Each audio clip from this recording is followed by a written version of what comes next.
Et notre expert du jour, Benoît Perrin, directeur de Contribuables et Associés. Bonsoir, merci beaucoup d'être avec nous. Parler de gros sous. Philippe Bilger. Dès qu'on parle d'argent. Encore ce petit pic de François Bayrou à notre ministre de l'économie. Si vous me le permettez, il y a une histoire, mais elle durera une seconde, pas aussi passionnante que celle que raconte Philippe. En général, on dit devant un milliardaire dire l'argent ne fait pas le bonheur, on entend une voix qui dit rendez-le. Ouais. Mais plus sérieusement, vous avez raison. Je crois que j'analyse l'espèce de saillie de François Bayrou davantage que celle de Yael Braun-Pivet comme une manière de rappeler qu'il existe, qu'il a toujours été sur ce plan-là une sorte de spécialiste et de lanceur d'alerte à une certaine époque, et que là, il jette un jardin dans la pierre de Bruno Le Maire et du président de la République. En ce qui me concerne, je crois qu'ils vont continuer la ligne de réduire très modestement les dépenses sociales. Ils vont le faire, mais ils ne le font pas d'une manière drastique. Et s'il fallait, sous le contrôle de Benoît, évidemment, réduire, avoir des impôts supplémentaires, contrairement à ce qu'on dit aujourd'hui, pourquoi pas à l'égard des particuliers, dans la mesure où les entreprises se sont vues accorder depuis des années des avantages sans qu'à aucun moment elles aient rempli leurs obligations. Jean Dorido. Alors, je ne suis pas sûr de suivre complètement le discours de Philippe Bilger. Vous serez dans le vrai, comme ça. Simplement, voilà, en bon français, pour réagir à ces propos de monsieur Bayrou, augmenter de façon ciblée les impôts. Si je suis pas dans la cible, je trouve que l'idée, ma foi, n'est pas sotte, parce que c'est un fait, et je suis pas sûr de comprendre Philippe Bilger, mais c'est un fait que on a des entreprises en France qui font des profits absolument colossaux. Nous avons en France des capitaux absolument colossaux, et aujourd'hui le travail est incroyablement taxé, l'URSSAF, la retraite, enfin on ne travaille, pour caricaturer, que pour payer ses charges sociales et ses impôts, alors que par des pirouettes fiscales on a des capitaux absolument colossaux qui sont très très peu taxés. Et c'est un fait que l'idée quand même de répartir tout ça pour remplir les caisses de l'État, parce que c'est notre argent à nous tous, mais en soi, c'est pas une mauvaise idée. Joseph Touvenel. Alors moi, je vois une hausse ciblée pour laquelle je serais d'accord, c'est sur les élus du MoDem. Très bon. Pour le reste, il me semble que on a un taux de prélèvement qui est quasiment le premier au monde, si ce n'est le premier au monde aujourd'hui, et que trop c'est trop. Si on regarde, les particuliers payent beaucoup. Ah oui. Les entreprises, alors effectivement, il y a des entreprises qui font des très gros bénéfices. À la limite, je préfère les entreprises qui font des gros bénéfices que les entreprises qui font des pertes. Et les multinationales qui font les plus gros bénéfices, ces bénéfices, c'est généralement à l'étranger. Donc dessus, on n'a pas la main. Et les PME, les petites entreprises, elles souffrent. Ah oui. Aujourd'hui, on n'a jamais eu autant de faillites dans les petites et moyennes entreprises. Il faut en avoir conscience. Alors la question, c'est... Non mais c'est les gros, c'est les Total, c'est oui, les mais les bénéfices sont faits à l'étranger. Oui, mais d'accord, c'est des boîtes françaises. Alors on a accepté des règles européennes qui nous enferment. Et on est dans une compétition qui n'est pas une compétition loyale, puisque on n'a pas la même fiscalité, on n'a pas les mêmes règles sociales et on n'a pas les mêmes règles environnementales. C'est de ça qu'il faut sortir. Et puis, sans doute, faire des économies. Je vais en proposer une autre. Vous avez remarqué qu'il y a de plus en plus de décisions qui sont prises au niveau européen. Oui. Ben, dans une entreprise, quand on délocalise les fonctions, on diminue le nombre de salariés. Pourquoi on a toujours autant d'élus ? Pourquoi il y a toujours autant de parlementaires ? Moi, je propose qu'on diminue le nombre de parlementaires d'un tiers, sachant qu'un élu de la République au Parlement ou au Sénat, c'est en gros 1 million d'euros par an. Eh ben, tous les ans, vous faites moins 200 parlementaires, économie 200 millions d'euros. Est-ce que M. Bayrou va le proposer ? Et pourtant, ils ont moins de travail qu'avant. Alors je rappelle pour information que c'était dans le programme d'Emmanuel Macron, la diminution du nombre de députés. Et puis un engagement qui a manifestement pas été tenu. Alors d'un point de vue des impôts... Ça, je le confirme. Alors déjà, il y a quand même une bonne nouvelle dans cette histoire, c'est que on parle enfin de l'argent des Français, puisqu'en fait on s'aperçoit, et maintenant c'est public, que l'économie est dans un état catastrophique, que nos finances sont mal gérées. dette, déficit commerciaux importants, faillite, nombre record de faillites d'entreprises, y compris pour les petites. Inflation, croissance en berne, bref, la situation est catastrophique. Et maintenant, les Français le savent, ce qui est déjà quand même une bonne nouvelle. Deuxième point, après, pour réduire un déficit, en fait, c'est très simple, il y a 3 solutions. Soit vous créez de la croissance. A priori, on est mal parti puisque la croissance a été revue à 1%. Si on atteint 0,8%, je pense qu'on sera content pour 2024. Et à moins d'1%, le chômage augmente. Et à moins d'1%, le taux de chômage augmente, exactement. Et d'ailleurs, il a déjà commencé à augmenter. Donc, soit vous comptez sur la croissance. C'est difficile en ce moment et on sait que pour les années qui viennent, ça risque d'être compliqué. Vous savez qu'il y a eu une descente du Sénat, c'est assez amusant, à Bercy la semaine dernière, qui a donné des chiffres assez intéressants. En gros, on est parti sur des taux de croissance, on le sait, relativement basses pendant plusieurs années. Mais donc comment la croissance, on peut pas les compter. Mais comment on explique la croissance Parce qu'en fait, très simplement, on a pourtant, on a l'impression qu'il y a énormément d'entreprises qui se créent un peu partout. Alors, il y a d'abord, donc beaucoup d'entreprises, on vient d'en parler, qui malheureusement sont arrivées en fin de vie. Et ça, c'est record. Donc, des différences d'entreprises, 56 000 l'année dernière, c'est tout à fait extraordinaire. Ensuite, la vraie difficulté qu'ont les entreprises françaises, c'est évidemment tout ce qui est charges et tout ce qui est notamment impôts de production. Impôts de production, c'est des impôts que paient les entreprises sans avoir gagné un centime. Donc, c'est-à-dire, ils sont pas taxés sur leurs bénéfices, ils sont taxés simplement sur le fait qu'ils ont une valeur ajoutée. Et ces impôts de production sont 4 fois plus élevés en France qu'ils le sont en Allemagne. Donc, faut pas s'étonner qu'on ait plus d'industrie.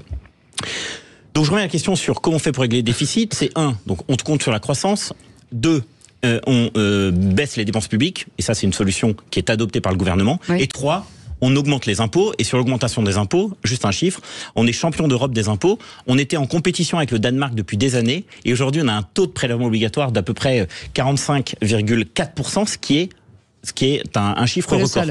Donc, compter sur à nouveau une augmentation des impôts, c'est du suicide pour nos entreprises, c'est du suicide pour nos particuliers. Et je tiens juste à rappeler une chose, c'est que les super riches, parce qu'en fait, on nous dit toujours, on va taxer les super riches. D'abord, qu'est-ce qu'un riche ou qu'est-ce qu'un super riche ? Et 2, on est dans une compétition mondiale. Donc, si on gratte un peu les super riches, qui sont déjà en grande partie partis ailleurs, exactement, qui va trinquer ? Comme à chaque fois qu'il y a une augmentation d'impôts, les classes moyennes. Philippe Bilger veut réagir, non ? Moi, Benoît, oui, mais ça veut dire tout de même que à partir du moment où on ne va pas réduire les dépenses sociales autant qu'on le devrait, et que est-ce qu'on aura un autre choix finalement que d'augmenter un peu les impôts de manière ciblée, comme l'a proposé tout à l'heure Joseph ? Est-ce que il y aura une autre solution puisque la croissance ne sera pas là ? Franchement. Moi, je crois que c'est tout à fait possible. Il suffit de s'inspirer de modèles étrangers, tout simplement, qui ont très bien marché. Au Canada, notamment, Jean Chrétien, dans les années 90, il partait d'une situation encore pire que la nôtre aujourd'hui. Il a fait des coupes extrêmement importantes dans les budgets des ministères, en l'occurrence 20%. Il a diminué le nombre de fonctionnaires de 20%. Et il a été réélu avec un programme d'austérité assez fort.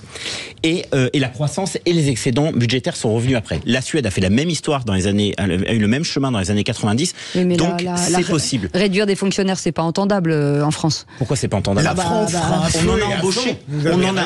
Alors politiquement, c'est certainement pas entendable. Oui, c'est ce que je rappelle aussi un chiffre intéressant. Surtout avec la popularité d'Emmanuel Macron aujourd'hui. Alors, vous imaginez bien. Je rappelle quand même que l'embauche d'un fonctionnaire sous statut de fonctionnaire, ça coûte aux Français à peu près entre 1 et 2 millions. Si on ajoute son salaire plus sa pension, c'est 2 millions. Donc embaucher des fonctionnaires, je rappelle d'ailleurs, en 2023, grande surprise, l'INSEE nous a appris qu'on avait embauché 60 000 fonctionnaires. 60 000. Oui, alors on est à peu près 5,7 millions d'agents publics. C'est tout simplement énorme. On a une fonction publique qui est effectivement très importante. Ouais. Et là, pour reprendre ce que disait Philippe, l'État, il y a toujours des économies à faire. La protection sociale, c'est quand même le gros de l'argent français. Il y a évidemment des économies à faire. Et le dernier point, c'est les collectivités locales, où là, plus 44% d'embauche de fonctionnaires en 20 ans. Mais les comités Théodule avec François Bayrou, par exemple. Commissaire au plan. Pardon Benoît, je voudrais pas être rabat-joie. Simplement, il y a quand même un mouvement dans la fonction publique française depuis des années qui consiste précisément à ne pas réembaucher sous statut de fonctionnaire. On a de plus en plus de personnes qui sont embauchées sous contrat, avec des départs à la retraite. Vous avez raison, mais sous statut public. Oui, mais sous contrat, ils ne sont pas fonctionnaires, d'une part. Et puis d'autre part, sans vouloir se casser le moral, les dépenses publiques publics en ce qui concerne la sécurité, forces de l'ordre, policiers, gendarmes, en ce qui concerne l'armée, parce qu'on a quand même aujourd'hui des vrais soucis dans un contexte international, je vois mal comment on va pouvoir se passer d'une fonction publique forte, notamment sur ces questions de défense. Sur ces points-là, je suis d'accord avec vous, monsieur. Juste un chiffre aussi, sur 1000 euros de dépenses publiques, il y en a 66 euros qui est consacré aux fameuses fonctions régaliennes dont vous parlez. Donc on dépense 1000 euros d'argent public en France, il n'y en a que 66 qui vont à la sécurité, à la justice. Oui, donc c'est sur la gestion. Le reste, le gros du paquet, 57%, c'est la protection sociale. Et c'est pour ça que, c'est pas drôle à dire, mais il va falloir quand même faire des économies si on veut être efficace justement, dans cette sphère sociale.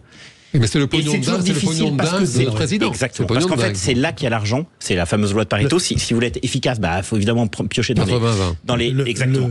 Et du coup, il faudra effectivement une lutte acharnée contre la fraude et une lutte acharnée aussi contre les abus du système.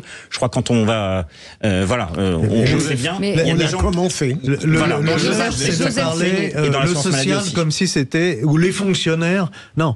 Il faut regarder et cibler. Par exemple, d'abord, les salariés qui travaillent et qui payent pour avoir des services sociaux, c'est normal qu'ils les aient. Oui. Mais le sujet, il n'est pas là. C'est à côté, vous regardez par exemple l'hôpital, vous regardez l'ARS, qui nous coûte très cher et qui sert, on l'a vu avec la pandémie, quasiment à rien. Là, il y a beaucoup d'emplois qu'on pourrait peut-être redéployer ailleurs, pour être plus efficace. Vous regardez l'AME, c'est-à-dire l'AME, c'est l'aide médicale d'État pour les personnes qui sont en situation irrégulière. C'est-à-dire qu'un étranger qui est en situation régulière en France et qui travaille, il n'a même pas les mêmes droits que ceux qui touchent l'AME, ou un Français n'y a pas le droit. L'AME, c'est 1 milliard par an. Moi, j'ai des exemples de gens qui sont à l'AME, qui se font recoller les oreilles gratuitement. Non, qu'on laisse pas les gens périr dans la rue, qu'on laisse pas les gens qui ont une maladie grave, etc. Mais elle a été retoquée dans la loi, c'est là où il faut revoir les choses. Et on a là des possibilités, sans détruire notre champ social, d'économie. Si j'allais sur le ministère de la Culture, je peux vous montrer des choses qui coûtent des millions. Ça va s'arranger. J'ai des photos là avec moi d'une échelle avec un seau. C'est une œuvre qui a été financée par une DRAC. Je suis désolé, là, le DRAC, c'est notre argent. Donc, on peut couper. J'en ai plein des échelles. J'avais su. C'est d'aller voir très précisément. Ou les ronds-points, c'est extraordinaire. Pour les économies, et la question, c'est 1 euro qui part dans l'argent public. Comment est-il utilisé ? Et là, on a une absence de réponse concrète. Vraie question, parce que le régalien ne fonctionne pas alors qu'on est le pays le plus taxé du monde. On est une armée à l'os, on n'a qu'un seul pantalon, il en faudrait 2. La justice ne va pas, l'hôpital ne va pas, l'éducation ne va pas. Où passe le pognon pour parler vrai ? C'est vrai. Alors la France, c'est une espèce d'usine avec plein de tuyaux. Et plein de tuyaux percés. Mais il n'y a pas, ça serait trop facile de vous dire, faut faire des économies dans tel domaine. Alors vous avez raison, sur les ARS, c'est quand même 9000 agents qui sont payés à faire des normes. Et quand vous allez dans les hôpitaux, que vous disent les médecins? Et qui sont très bien payés parce qu'ils sont très qualifiés en général. Exactement. Et que vous disent les médecins, c'est qu'en gros, ils passent leur temps derrière des tableaux Excel à faire des reportings que personne ne lit. Pourquoi? Parce que ce sont des normes qui sont édictées par les ARS en question. Donc vous avez raison. Le problème de l'AME, par exemple, c'est qu'effectivement, on va être obligé de passer par plein de petits efforts un peu partout. Parce qu'on n'a pas, encore une fois, de gros tuyaux, à part le tuyau en partie quand même de la protection sociale. Protection sociale, c'est famille, retraite, chômage, logement. À part ce gros tuyau sur lequel il faut mettre un certain nombre de rustines, on va devoir faire des efforts effectivement dans tous les ministères, parce que de l'argent à récupérer, il y en a partout. Le vrai sujet, c'est surtout éviter les gaspillages, la suradministration, remettre les fonctionnaires par exemple juste aux 35 heures. Parce qu'on sait que, notamment dans la fonction publique, il y en a plein qui sont en deçà des 35 heures. Il faut moins de fonctionnaires, mais mieux payés. Il y en a qui sont bien en deçà des 35 heures. Hein. Je pense à mes amis commandos parachutistes. Ouais, bon, je parle pas des sur le terrain. Quand on parle des fonctionnaires, on met le tout. Non, mais déjà, si on vous paye pour 35 heures, il faut les faire déjà. Mais déjà, je rejoins Cécile, Benoît. Mais en France, on ne peut pas tout se permettre. On va avoir une France à feu et à sang si on met en œuvre ce qu'il faut faire. Alors le problème, c'est qu'on nous tient, et vous avez raison Philippe, mais on nous tient ce discours-là depuis 30 ans en disant on ne peut rien faire parce que si on fait quelque chose, eh bien il y a tout le monde dans la rue. Le problème, c'est que on paye aujourd'hui une radicalité nécessaire parce que les décisions à l'époque n'ont pas été prises par les gens qui nous gouvernent. Donc c'est pas ce gouvernement, c'est pas le gouvernement précédent, c'est l'ensemble des gouvernements de 50 ans. Il y a l'immigration quand même, il faut quand même l'aborder. Ça veut pas dire qu'il faut fermer la France et dire les immigrés c'est de votre faute, mais il y a un coût lié à l'immigration, un coût social, un coût de logement, un coût de prise en charge et qui est énorme.